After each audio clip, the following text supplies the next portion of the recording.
Welcome to another edition of Tuesday's Tips. Well, today I wanted to talk about diff locks. Now, there's a lot of misconception about diff locks. People think that they've got a diff lock when quite often they actually haven't.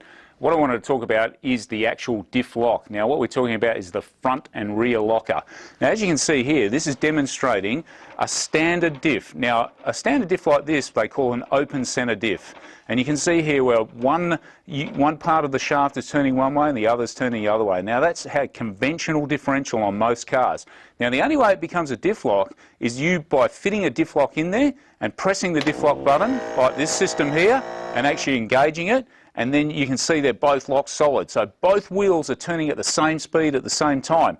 Now, having a diff lock front and rear gives you a massive amount of traction, and it means that you're going to be able to get through stuff, and even if one wheel comes off the ground, it doesn't matter. It's going to give you plenty of traction and keep drive to the other wheel. With a standard open center differential, when one wheel comes off the ground, that's generally the wheel that spins. Now, the big misconception is that people with constant four-wheel drive vehicles, like some Land Cruisers and a range of other cars with a center diff lock button, they think they're actually engaging the front and rear diffs, and that's not the case. They're actually engaging the center differential. Now, the center differential allows a constant four-wheel drive vehicle to drive on the road in four-wheel drive, and that center diff is what's taking up all of the movement and slack.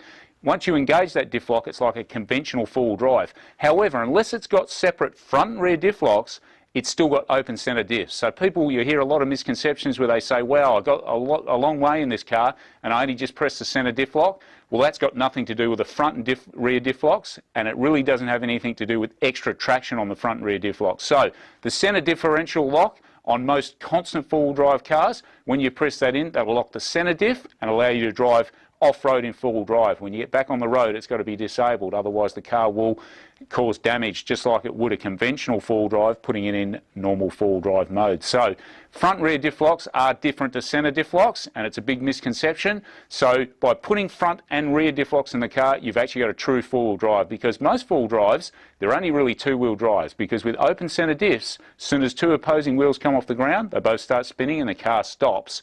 Once you've lost traction, that's when you bottom out. So by fitting front and rear diff locks and engaging them, you're going to have full traction, allowing all the wheels to turn, and even if one or two come off the ground, it doesn't matter, the car will continue to drive forward.